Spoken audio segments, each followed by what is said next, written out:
a lot of people are almost trying to stay in a constant state of honeymooning, not realizing that the real work begins after the honeymoon. Like, that's what a real friendship is. This tit for tat bartering mentality will win. never work in lifelong friendships, right? You can't dish out everything that you get. That's grace. Friendships are hard. That's interesting. Hello and welcome to the To My Sisters podcast. I'm Courtney. And I'm Renee, and we are your online sisters and hosts of the To My Sisters podcast. We are all about promoting the wellness, growth and development of a community of sisters across the world. And in today's episode, we're going to be talking about past the honeymoon stage in friendships. Okay, in friendships. Because baby, in friendships, to be clear. To be clear, we ain't talk about our draws today. Thank you very much. But what does it look like to get past the honeymoon stage? Is there a honeymoon stage in friendships? What's the reality, doing the deep work in friendships, and also a check-in on our friendship, because the girlies be talking about they love our friendship so much, which is cute. But the reality behind sustaining lifelong friendships. Nice. So all of that and more coming up in this episode. Love that. But before we do that, we do have some housekeeping announcements. And the biggest one that is on the agenda is the To My Sisters live show. Woo-hoo-hoo-hoo. Now, we don't know at this point where the tickets are at. Maybe there's a couple in the back somewhere. I don't know. I don't know. I cannot honestly. But if there are tickets still out, then sister, please. This is the live show of a lifetime, our third year running To My Sisters, which is insane, which has been maintained and sustained by our friendship with you guys, and we'd love to see as many of you in person as possible. It's going to be an opportunity to enjoy, laugh, come together and talk about womanhood throughout all the stages. We're going to be talking about the nitty-gritty, being young, being middle-aged, in your 50s, 60s. What does that look like for women? And it's just promising to be a wonderful night out with the girls on Friday, the 27th of October. We love to see it. It's going to be at Hackney Empire. And so definitely come along. Bring a friend as well. Honestly, don't come alone. But even if you do come alone, you'll be able to find loads of amazing friends. Most people who come to our live shows honestly do find people that they can do the rest of the night with. And so we hope that you enjoy it. We have been making some special announcements over on Instagram, and there are more coming. And so definitely follow us at To My Sisterhood so that you can keep up with guest announcement. Hey, God. Even I am shocked. It is well. Jesus. It is well. Help us. Yeah, sorry. Follow us so you can stay up to date with guest announcements. Yes, thank you. Long. But yeah, we are looking forward to the show so much. And honestly, we hope that you come along and enjoy it with us. It is a big celebration of getting to the third year of doing this. That's crazy. And honestly, it's our biggest show yet, but we need your help to make it our best. So come through. Come on through. Our next housekeeping announcement, sisters. By this time, we will actually be long gone. This is Renee in the future. We're long gone. We're in Bali. Cody was like, no, it's not RIP. We have many years. God willing, touch wood. But we are already in Bali, and we are shucking and jiving and enjoying with the sisters up in Indonesia, eating rice. Enjoying ourselves. So very much enjoying ourselves. And if you missed out on that, not to worry. There's still not one, but two opportunities for you to enjoy it with the sisters. The first will be in Ghana. We are going down to the motherland to enjoy ourselves. Enjoy. Dirty December, holy dirty December though. We ain't, you know what I'm saying? Oh yeah, no, not too dirty. Not Maybe not messy. A little bit rough around the edges. Rough around the edges, yeah. It's a little bit of character. It's got character to it. The experience has character. Yeah. Which we are doing in partnership with the lovely Sorted Chalet. So please, if you know anything of Sorted Chalet's experiences, they are not to be missed. 100%. So don't miss out. The link will be in the description below and in the show notes. And of course, would it be a trip to the motherland if we didn't go down south to South Africa? We are super excited to be in SA and we are going to have the time of our lives. It is my birthday month whilst we are there, so the girlies are gonna turn all the way up. Like it's giving coming to cause a ruckus. So please come and cause a ruckus with us, whether you are flying over and partaking in the experience, or if you'll be joining us at our South African live show. So please join. be a part of the movement, because the sisters are moving. We're moving across the world. We're global. It's giving global community. We love to see it. But sisters, now that the house is swept. Oh, sorry. My award. Oh, wait a second. We have a rising star in our midst. Paparazzi, everybody stop. Because she was just going to do the whole, oh, guys, I've just been nominated for an award. Vote for me, please. No. Courtney Daniela Boateng, first of her name, Miss CDB, she's even looking at me like this stupid girl. She has been awarded, not even awarded. I'm speaking it into existence. Amen. She has been nominated for an award. English, long lay.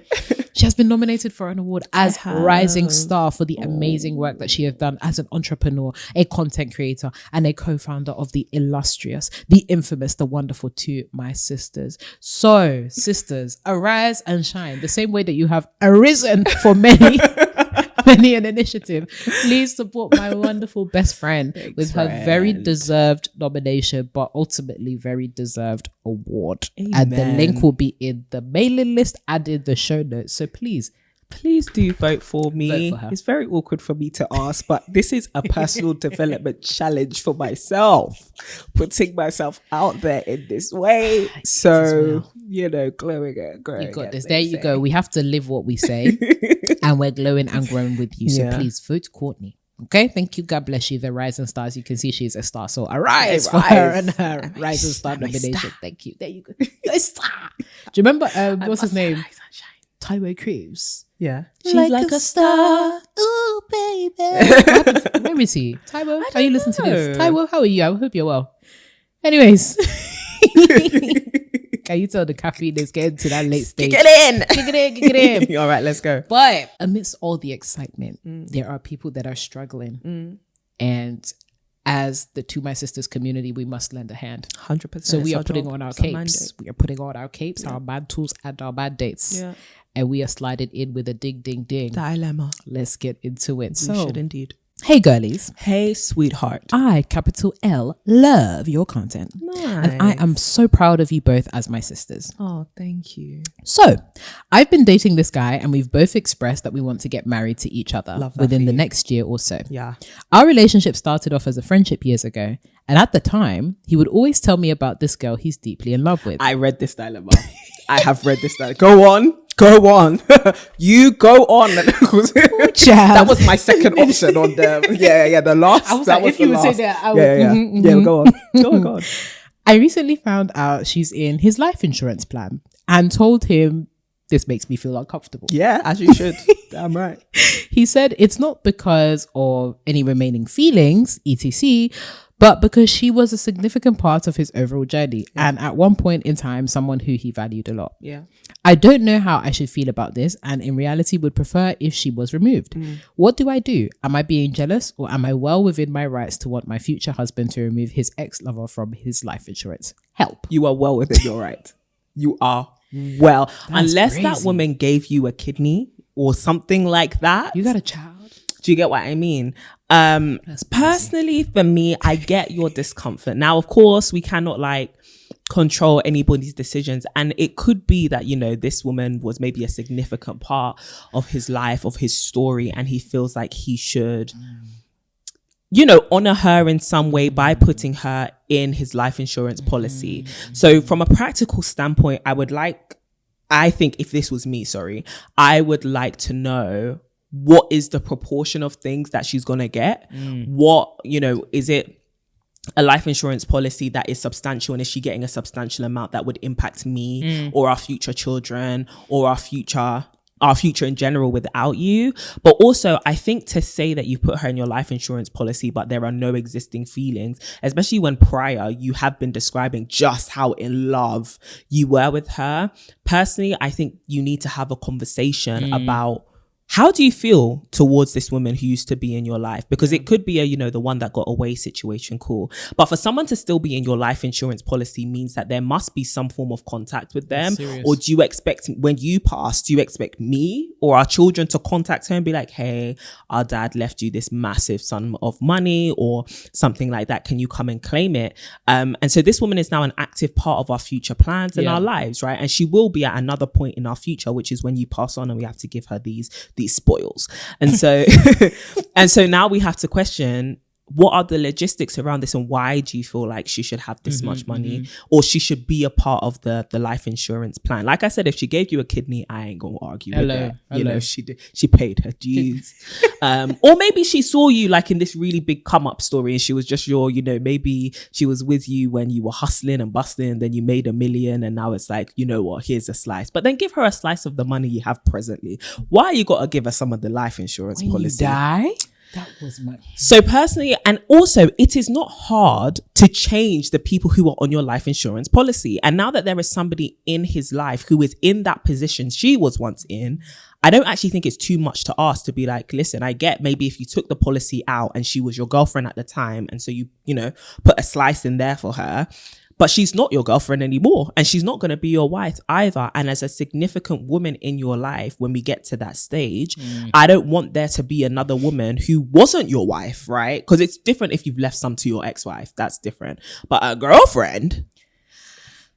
Anyway, Sha, I'm just coming here to say you are justified in your anger. You are justified, personally. Now, is this a breakup situation? It's really up to you. Like, I think you need to have a really in-depth conversation with your partner that goes deep and really addresses all of the fears and insecurities, or the alarm bells going off in your head as well, and get him to really explain that, because I do think it's a significant thing to have somebody a part of your will, or your in trust, or your life insurance policy is a big deal. And because life insurance is something that should be discussed between two partners, especially if you're thinking about long-term commitment like marriage, I think you're well within your right to kind of ask, why is she still there? Are there still feelings there that I should be mindful of? And if there are, I think you kind of proceed based off of that new information. But I do think it's a very awkward thing. And I think you have to also prepare your heart to know that you can't control his actions. So if he then decides, like, as much as I've heard your insecurities and stuff, or your, you know, your concerns, I wouldn't even go to call them insecurities, but like your concerns, I'm still going to keep her in my life insurance policy. You also need to be willing to face that, because that's his choice. And so now, what would you do based off of that as well? And I think that there could be room to maybe negotiate. But also at the end of the day, the percentage. Yeah, but then also like, but on a very practical note, which is like, if she gets this much, we're left with this much. Right. Do you think that's actually fair? Do you get what I mean? Could you readjust things? But personally, my conversation with my partner would be, you need to take that woman's name out of this thing. I don't know. You were so sober-minded. Call me traditional, call me insecure, as the kids are saying now. Is if you got a problem, you're insecure. All this nonsense that's going around. Me, I'm insecure. 100% shaking, if you will. That crap out of that life insurance policy. What? Because that's a big deal. That's huge. That's a big I think deal. For me, first of all, the big faux part is, obviously, you can decide what's done is done. But how you going to put your girlfriend in your life insurance? I get at the time, if maybe you were like, no, but maybe like this was the person you were going to end up with. Do you get what I mean? Exactly. So as soon as that breakup happened, you should have been on the phone to those insurance providers. Like, I got to change my policy. Hello, like ring. Hello, I've got a major change to living make. in faith. Yeah, I got a change to make, Mr. Living How in Faith. about that? I think, I don't know. Again, maybe I'm very traditional, but like, that's the kind of stuff that, like, marriage, like, not girlfriend, this is like fiance 100%. Marriage territory, where you actually discuss like life insurance policies and the legal ramifications. But he may have been thinking like, if I die tomorrow, who is this money gonna go to? Where's your family? Your blood relation? Yeah. But then again, like, the orphanages. If like you had a partner at that time, did he have, and you passed, but did he have like a, but that's what I'm saying. It could have been a long time. It could have been a long time. Maybe he had like maybe he had a debilitating illness that could have taken him out. Like, no, but you know, you could be hit by a bus tomorrow. Not you, God forbid. But like in general, people can die. Do you get what I mean? But I'm just, yeah, man. Do with you what? Yeah, do your thing. I get the thinking behind, at the time when you're in the relationship, putting your girlfriend or your boyfriend, depending on the seriousness of the relationship, in your life insurance policy. That's what I'm saying. I understand. Yeah. But once you break up, I don't understand keeping them. But there. even then, it's the seriousness. How you gonna put them in your life insurance, but y'all ain't get married? But that's just my traditional thinking. So folks will be like, you don't have to get married and stuff like also, that. you That's don't know me, the I'm full traditional. context, right? They could have been. And for him to be describing to his friend at the time how much he's in love with this person, I can imagine the relationship being quite deep. Yeah, it's their business. Yeah. Because you know, some boyfriends and girlfriends, they be cohabiting and living like they're married, basically. All that stuff. Again, I'm an auntie in that respect. Old school babes. Yeah, it's a no from me, dog. You gotta take that out.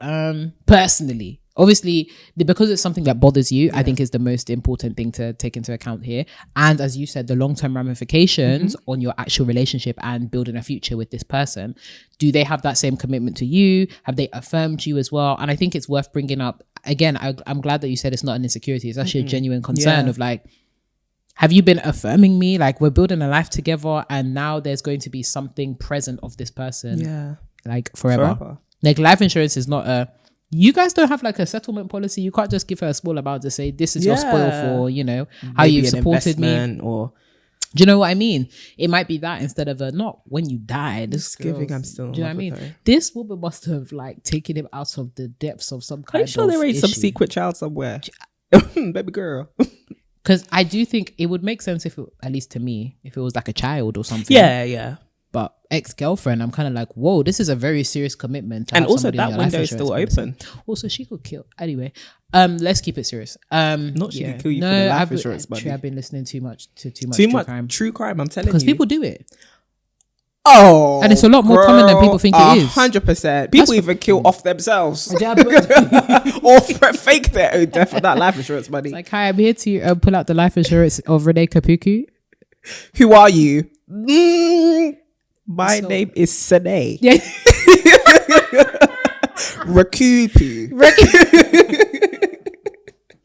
Right, just wait 1 sec. Let me just throw it. Security. But yeah, no, I think because it's something that will very much impact your life and the life of your, you know, your future kids, I think it's worth having the conversation around removal or finding some kind of settlement. And then if it is a case where he's like, actually, I'm not budging on this one, then it's a decision that you have to make in terms of, are you willing to take this? And are you comfortable? Are you comfortable? We can't come and sit here and tell you what to do actually, because we can't come out. We're not here to spoil anybody's marriage. But it is like, it almost sounds like you're like, oh, is this a legitimate concern? Yes, it is. It's a very big, and it's a very, very big concern as well. It would be so different if it was like, oh, I've given her a little bit of money here and there, or like I've paid off. But I think expressing it to him and saying like, look, this is something that I feel is almost an affront to us building a future together, and it's quite a serious thing, life insurance. So it would be worth thinking about what kind of alternatives can we come to.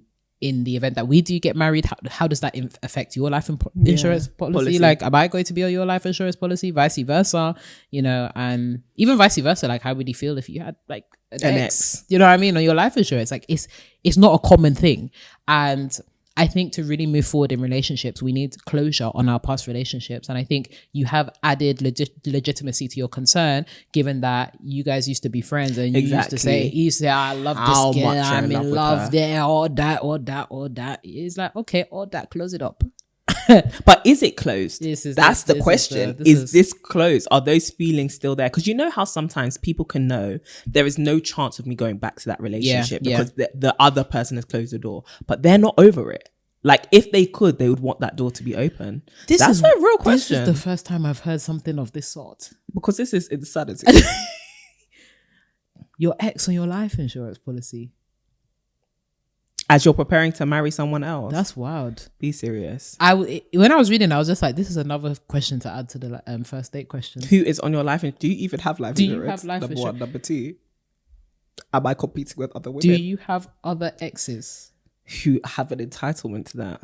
Who is entitled? But then again, like, I think ask the very deep question of it. What is the reason you really feel like she needs to be there? 100%. Because like I said, we don't know the full context. 100%. If this woman has given you an organ, you know what, I get it. You're going to have to firm it. No, you will. Do you get what I mean? Or like something like that. Or like, when I was really down and out, she was there. Do you get what I mean? What happened?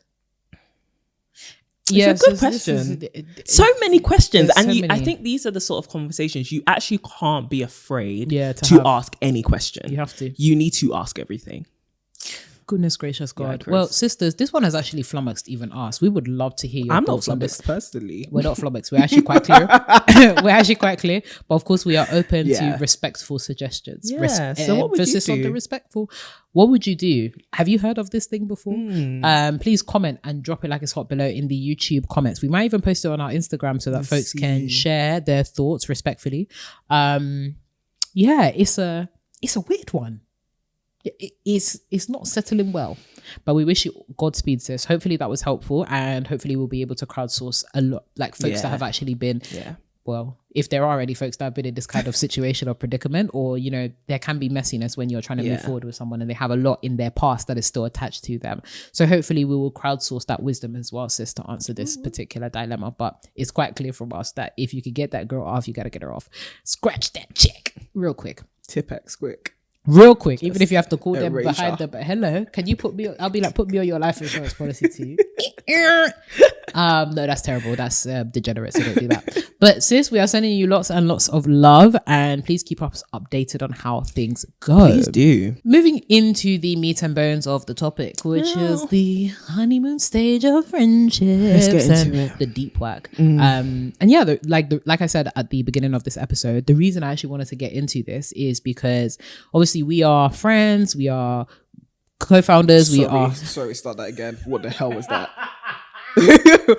Whoa. That rose from nowhere. So God be the glory. Hallelujah. So I guys, I was not the time to get the giggles today. Okay. So the reason I wanted to do this episode, and as I mentioned kind of earlier on in the episode, is because, you know, we are content creators, we are co-founders, we are folks that are sharing quite a bit of our relationship online. We often get kind of comments of, I love like Courtney and Renee's relationship. I love this whole sense of friendship. I'm finding it really difficult. It feels like, you know, you guys are, it's all a bunch of roses and whatnot. Even though there have been many times where we've talked about, you know, quite transparently the realities of a friendship. And there was a comment that I think I said a couple of episodes ago around cultivating friendship past the honeymoon stage, and how oftentimes we're getting into this place of, we meet women, we connect with people, and for a season we're consistent and we almost love bomb a lot of our like friends or the people that are new. But then beyond that phase and beyond that stage, actually doing the deep work of cultivating or even revitalizing friendships that go beyond that stage. So the first kind of two questions that I have for you, one is a mini, one is a bigger. The mini is, have we ever had a honeymoon stage? And then following on from that conversation, why do you think that, especially nowadays, there is this sense of honeymooning in friendships? That's interesting. I think similar to like honeymooning after marriage, it's kind of like that fresh beginning season and calm before the storm. And I think a lot of us want to think like no storms will arise, but I think naturally with relationships, turbulent times do come where somebody has a change in schedule, a change in life, or just life happens, you know, and then that presents a challenge. So maybe not like necessarily a storm where it's like catastrophic betrayal of trust, but there's a challenge that arises. And I think the honeymoon period is when things are going smooth sailing, like both of you have pretty much stayed the same, and now you're kind of enjoying that, and it's the freshness of the relationship as well. I don't know if our friendship has ever gone through a honeymoon phase per se, but I'd say maybe our time in like sixth form where we were seeing each other every day and we were young and chirpy and bright-eyed about life, and like, not that we didn't have that much responsibilities, because we definitely did, but like our friendship was new in some ways. Like we had been acquaintances before, but now we're like best friends. And I think we became best friends quite quickly, like in sixth form, where it was like, oh, you and me, I am you. Okay, cool. Best friends. It's giving promise ring. Yeah, literally. So it was just like, oh yeah, best friends, BFFO. And I think when we then started to experience, I'd say our honeymoon phase maybe ended when you went to the States, where it was like, oh, this is a fresh challenge. I even think when we were at uni, it was just like, again, life was so similar. Even though it was full of challenges, we were experiencing the same challenges. So it was like, exactly. So it was like we could find haven in one another. And then I think there wasn't really tension.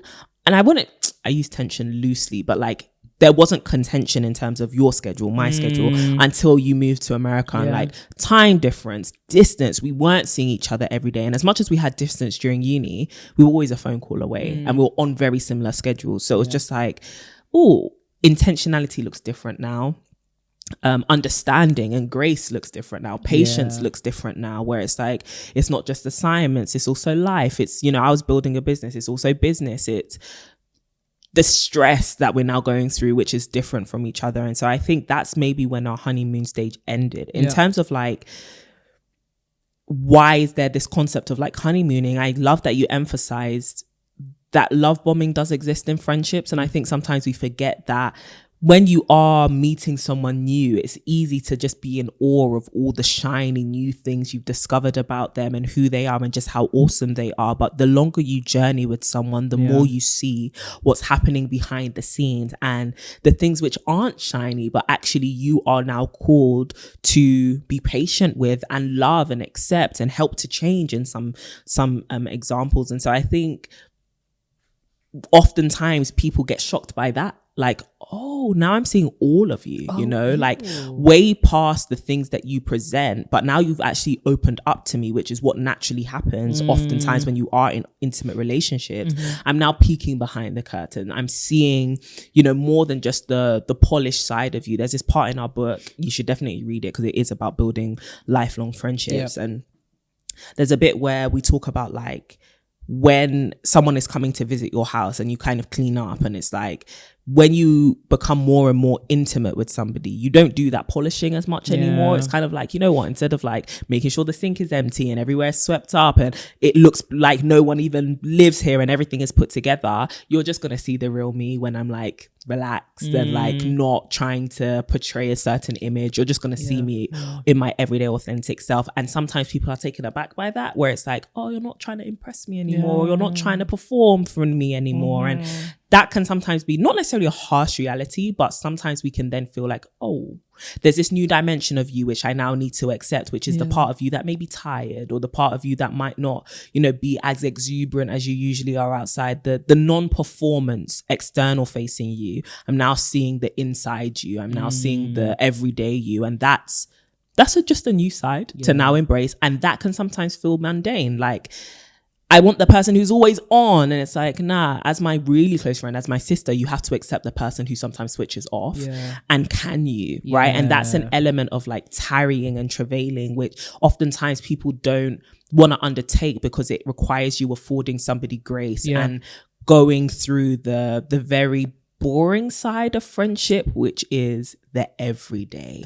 And we want our lives to be full of a lot of excitement. It's the same with romantic relationships, right? Like I want the dates, I want the travel, I want the vacations, but it's like, but what about the everydays when our, you know, our schedules are conflicting, or, you know, I can't message you, or you can't message me because I'm busy, or like all of this stuff. And it's like, oh, you can mistake that for a relationship is boring, or have we fallen out of love? And I think the same thing happens in friendship sometimes, where it's like you assume, is this really meant to be my bestie? And it's like, yes, because friendship goes so much deeper than just these moments of highlights and highs and massive celebration. And sometimes it's just mundane. That's what it is. I love that. Also, and sometimes even more than just being mundane, sometimes it's just downright hard and challenging. Ain't that the truth? What about you? No, I completely agree with that assessment. Point blank period. I think that honeymoon period, definitely, I feel like when we were younger and our joints were more supple and our skin was, obviously our skin is still on fleek, but still looking cute. Our joints in particular were, you know, not as creaky. And I think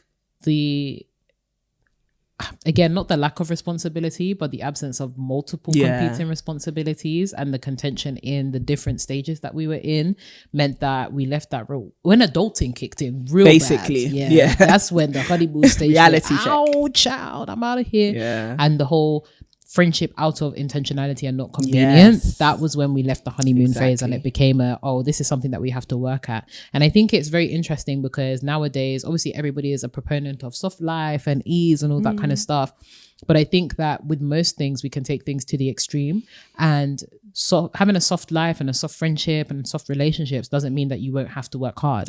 And I think most relationships, for them to work, you actually have to work. Definitely. And I think that it's very, very frustrating because platonic relationships, especially friendships, are the ones that often get the energy that's left over. So after we put our work in with our spouse or the person that we want to be with, our and career, after we've put the work into our career, right, often the energy that we have left over that goes into our friendship. And it's funny because we give so little and expect so much from these friendships. Definitely. So I love the fact that you were talking even about the love bombing and the honeymooning, but also the mundane afterwards, because that's the point at which a lot of people, especially women, cut off their friends. It's like a lot of people are almost trying to stay in a constant state of honeymooning, not realizing that the real work begins after the honeymoon. Like that's what a real friendship is. And even using this terminology in friendship is quite new, because folks think, just friends and that's it. And friendships stay the same. But friendships are hard and they change. Friendships have seasons, and if you're not careful and you don't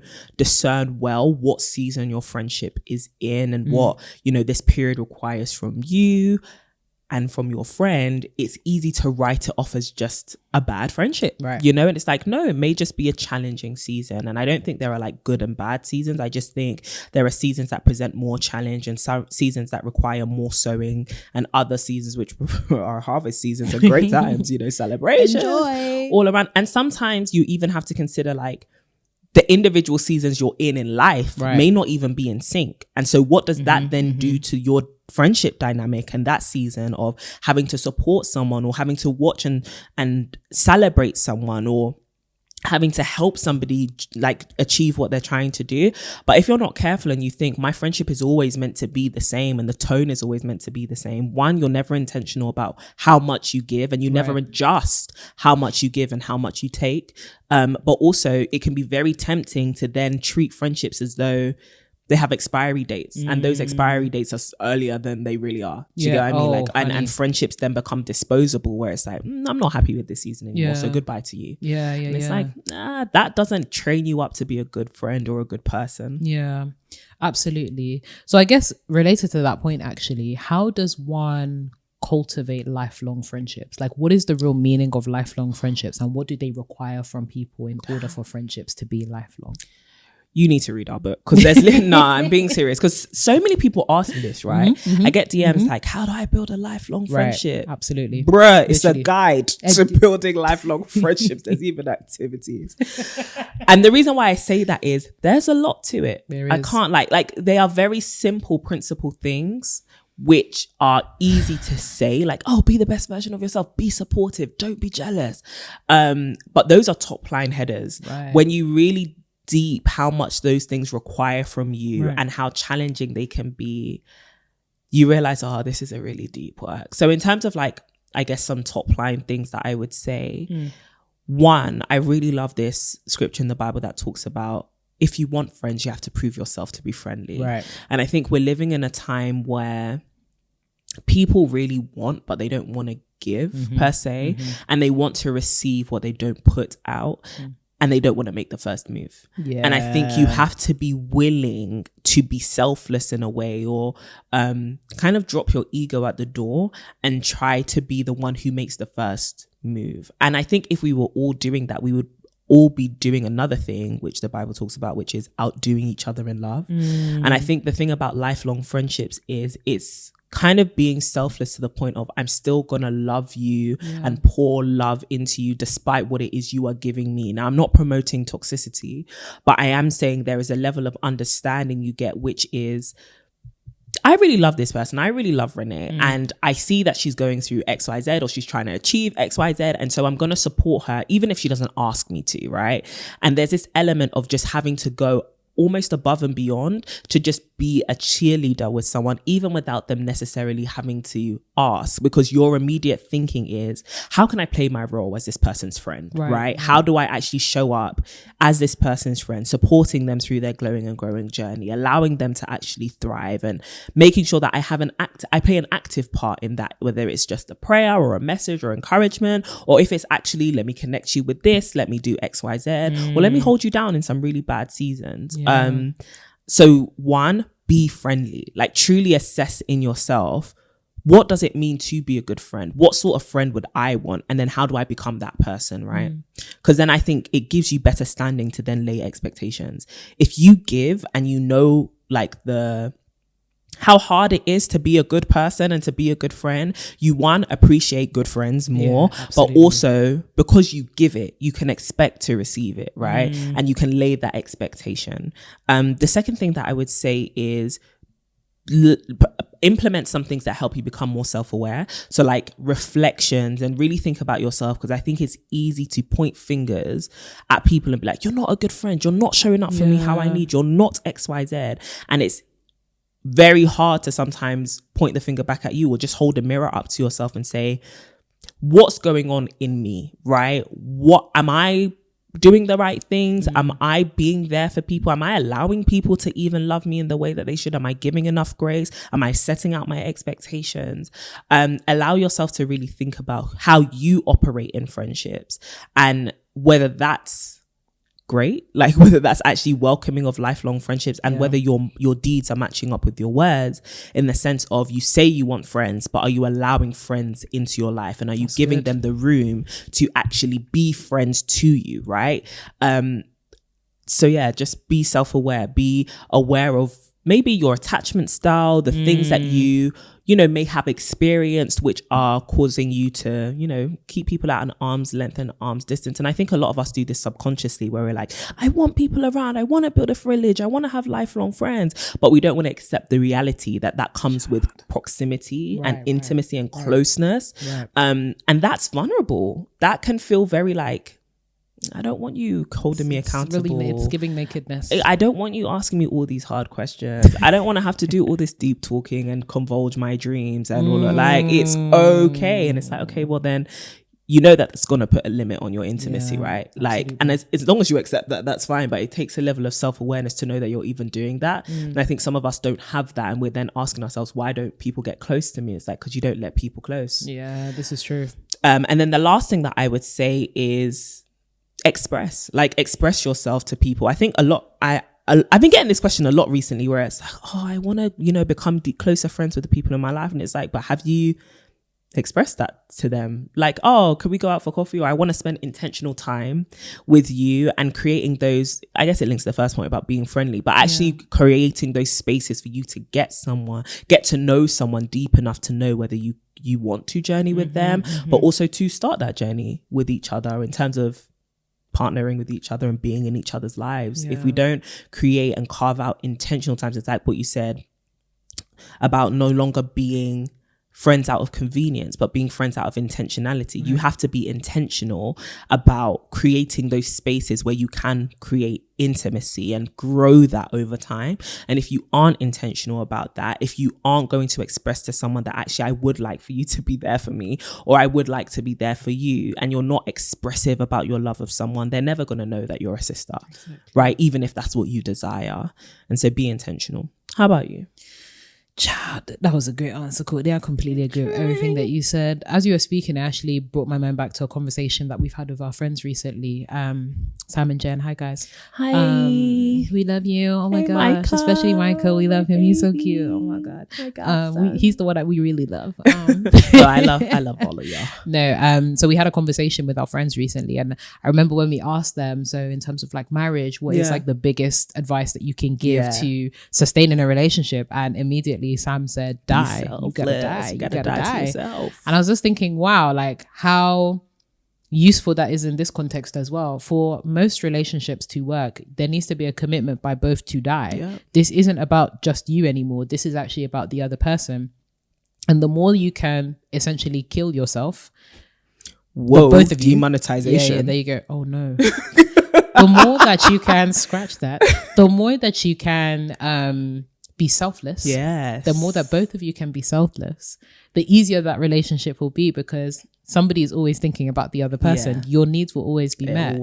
At least in that specific sphere. So there's an element of selflessness and commitment to being selfless. It's not just showing up once and being selfless. It is, even when that person annoys you, even when it's tough for you, it is, how do I lay myself to the side so that this person can shine, and knows that this person, that even through it all, they still care about you. Yeah. And I think that we become lazy with that in friendships a Definitely. lot. Like we don't, as you were saying, grace is such an important concept that we need in friendships, and we often don't give out grace to our friends like that. Yeah, if it was our partner or somebody else, there's so much grace that we can give. We can forgive, we can be patient. But our friends, it's like, oh, that's a red flag, you're out the game. And it's like, no, actually, people need grace. You need grace. And how lovely it is to know that there's actually somebody that cares enough about you to give you that grace. Obviously, don't abuse it. Obviously, in our faith it says don't abuse grace, don't be succumbing or anything like that. But knowing that we have that almost safety blanket is really, really important in lifelong friendships.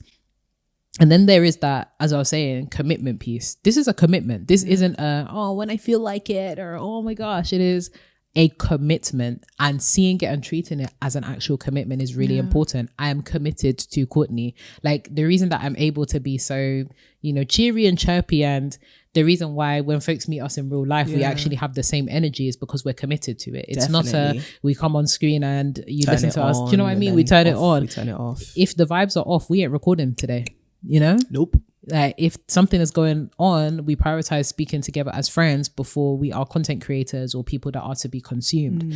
And our hope is that obviously this comes across authentically when we do, hop on our episodes. But our priority is not, this is going to sound so bad. Obviously, we love To My Sisters. Our priority is not To My Sisters.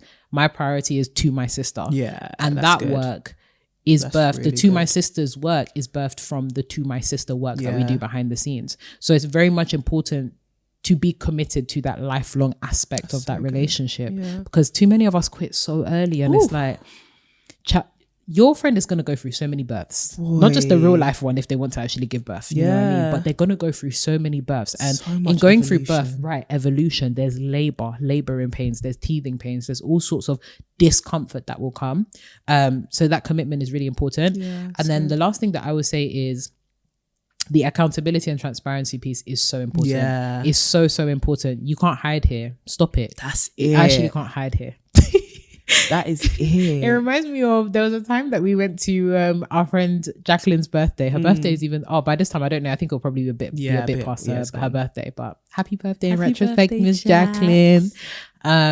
For her birthday we went to Morocco, and I was talking with her about that this morning.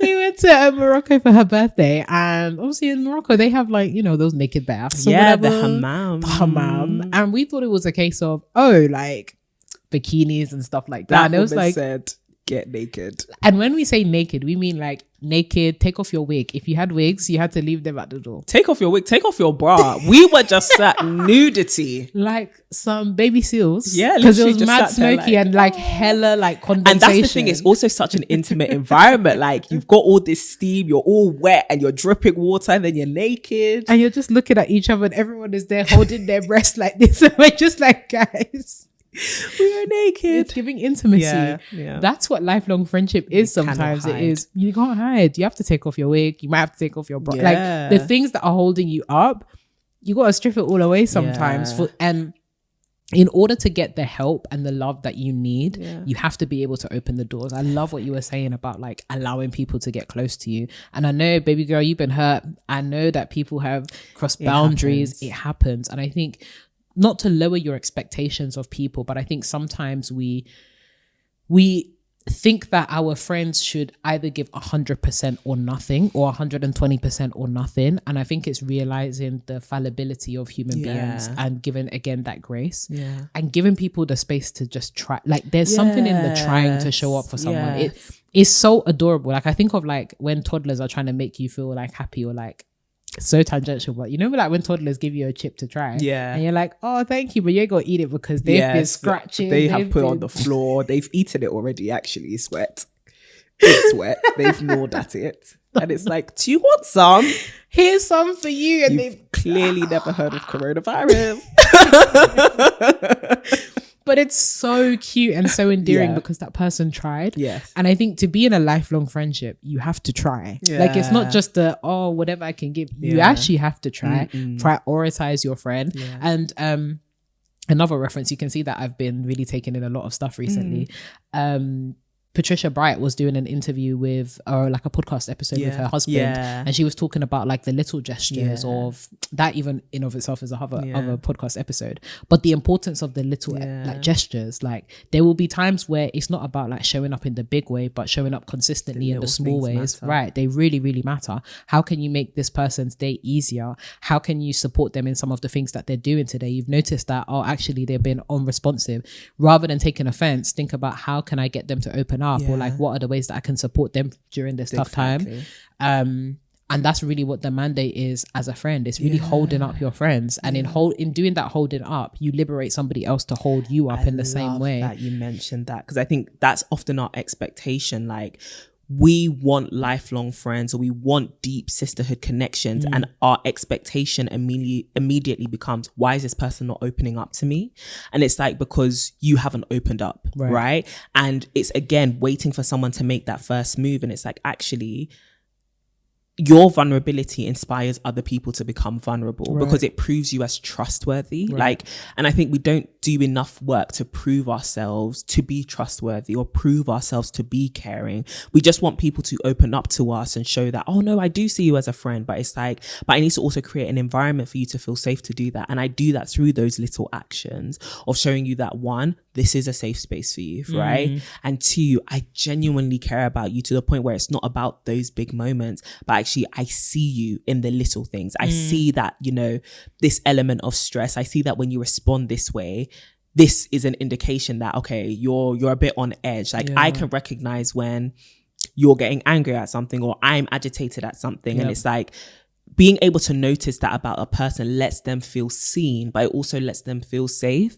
And I think it's important to let your friends know that I actually see you. Like, I actually see what's going on here.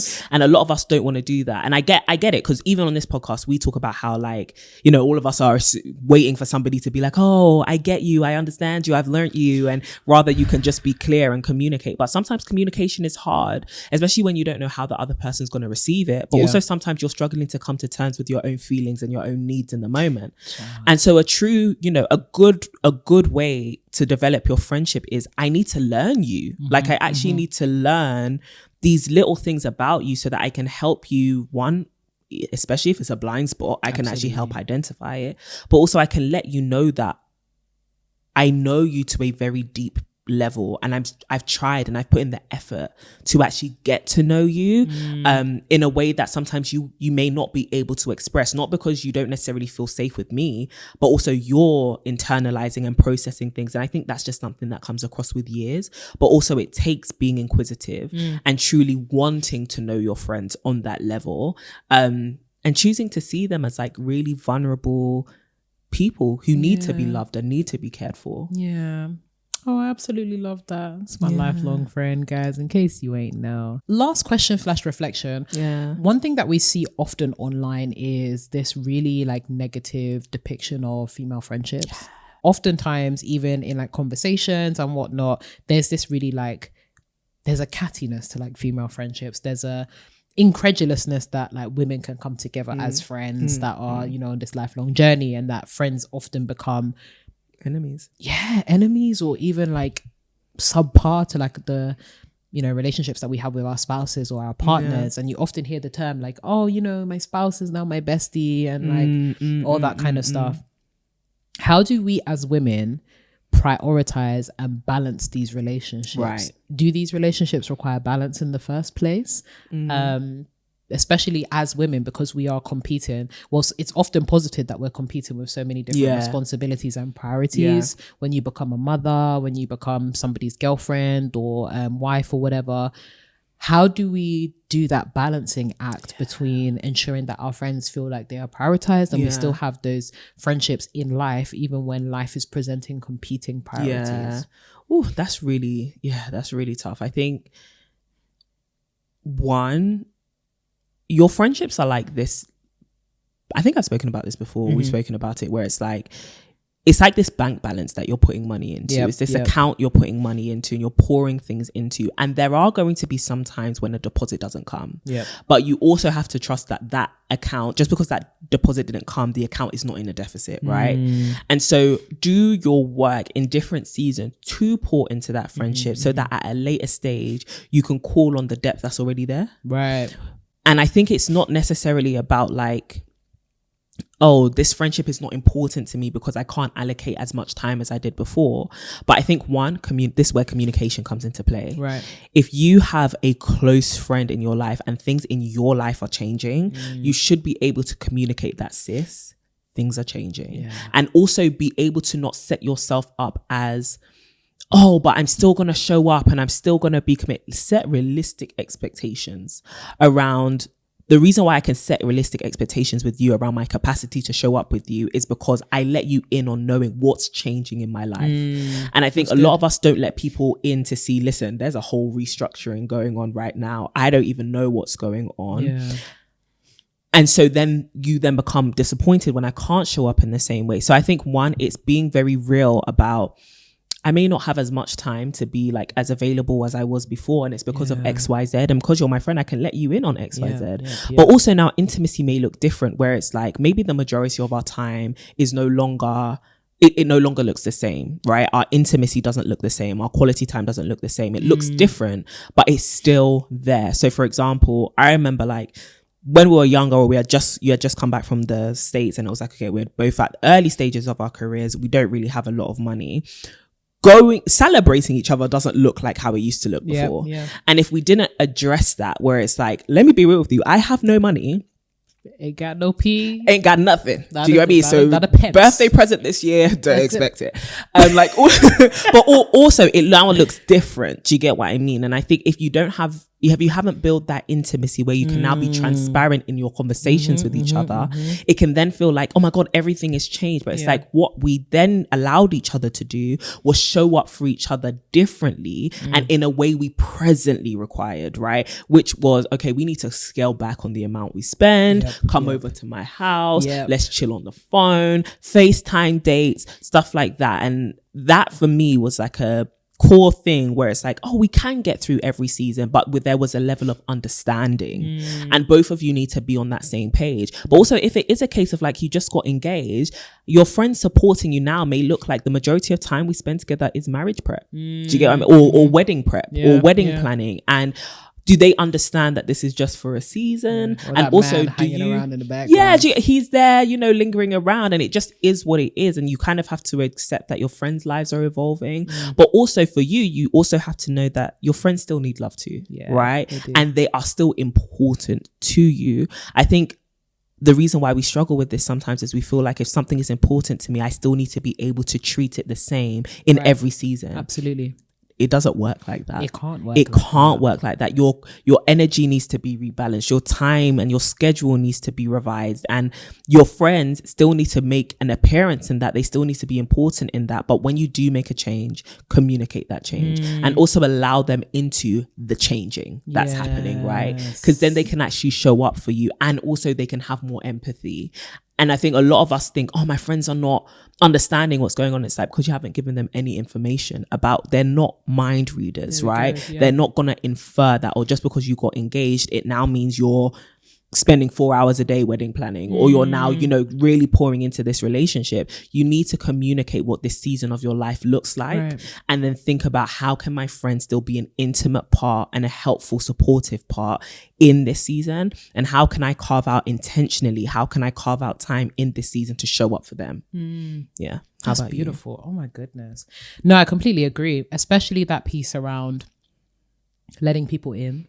That is the biggest thing. Look, I'm telling you, if there's anything that you take away from this conversation on lifelong friendships, you have to let people in. Honestly. People can't support you when they don't know what is what's going on. There to support. And trust me, resentment will build when you don't share. Like there's literally an anecdote in the book actually of, I think when we were going to university and I had built up a little bit of resentment because it felt like our other friends couldn't understand what we were going through. And one of my friends, like Rebecca, just pulled me to the side and was like, well, you haven't told us at all. Like, we're not mind readers. We're not there with you. And obviously we're open to receiving. We've got those receipts, but we won't be able to help until you give us the permission to know what's going on in your life. So don't give your friends a little bit more credit. I think with like life seasons and life changes, it can be so easy to like fall into that narrative of like, oh, she's not supporting me, so she doesn't like me, or maybe she's like jealous, or maybe she's this. And it's like, no, they just don't, like, you haven't let them in. They don't get what you're facing right now, and what you face changes as the seasons change. So let people in and let people love you. It's okay. Simple. It's allow yourself to be loved, like allow yourself to be supported, and give people opportunities to actually show up for you. Like that's how you build trust. Even that, right? Tell them it's important. Like, this matters to me. If you need them to come up to an event, and stop waiting until like arbitrary things, because you know, like the whole birthday thing debate, like, oh, if she doesn't come to my birthday dinner, she doesn't care about me. And it's like, did you talk about, like, is it just an implied thing that this is an important thing to you, that people should just assume that it's about the birthday? Or is it that maybe you actually needed your friend to like be on the phone whilst you're sending through a really important application? Or maybe it is that you needed to like get her eyes on it or something like that. There's different ways that people can show up for you to demonstrate their love for you. So I think also being open to that as well. Like, people will show up for you differently, but it doesn't 100%. Mean that the intensity of their love or their, you know, the size of their love is any different. It just means that they're showing up for you and filling that space in a different way. And I think as women, we can just be afraid to be needy. Like, allow yourself to actually have a need of your friend. And I think you'll be very shocked as to how it would cause your friendship to mature, giving them an opportunity to show up for you and support you. And also, that is what brings clarity around who is a real friend and who is not.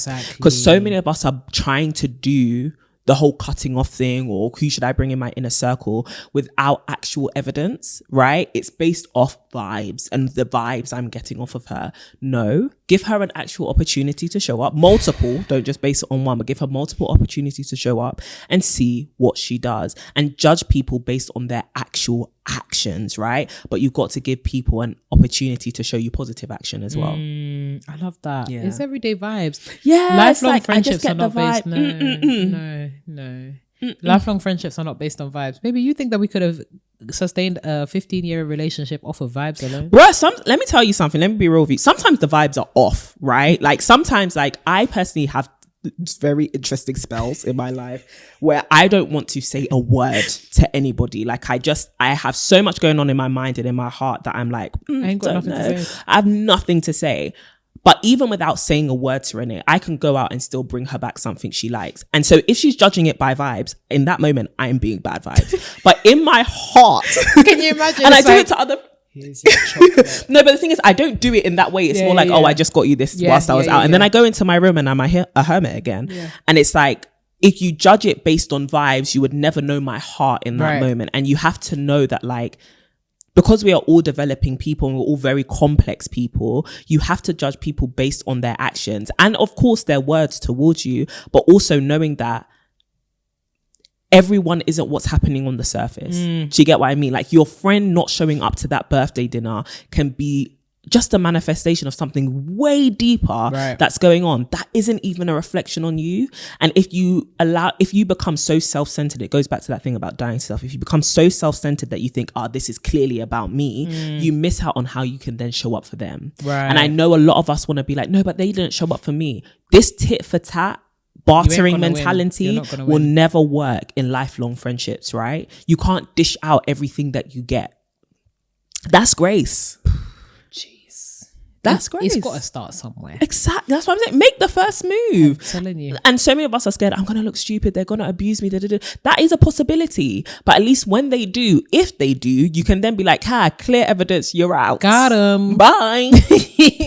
But also, if you don't do that, there's this quote. There's this thing called the Magnify podcast. Check it out on YouTube. But one of the hosts was talking. Well, the host was talking about how when you block intimacy, you block joy. Yeah. Like true joy. When you block yourself off and you stop being vulnerable, you never allow anything to come in, the good and the bad. When you build up a wall, the good can't come in either. Do you get what I mean? So either you relegate yourself to never experiencing any emotion, or you open yourself up to the potential risk of being hurt, but you also, in doing that, open yourself up to love. like to actually be loved well. So stop avoiding being vulnerable. Stop avoiding the potential of being hurt because of that vulnerability, and actually open yourself up to learn, and instead build discernment and wisdom. Do you get what I mean? So that you know how to keep, not just how to keep bad things out, but you know how to deal with what comes to you and how to interpret what actually happens. Absolutely. And it's that thing about building a gate, right? It's not about this wall that blocks everything out. It's about building a gate that lets the right things in. There you go. And knows when to keep people out.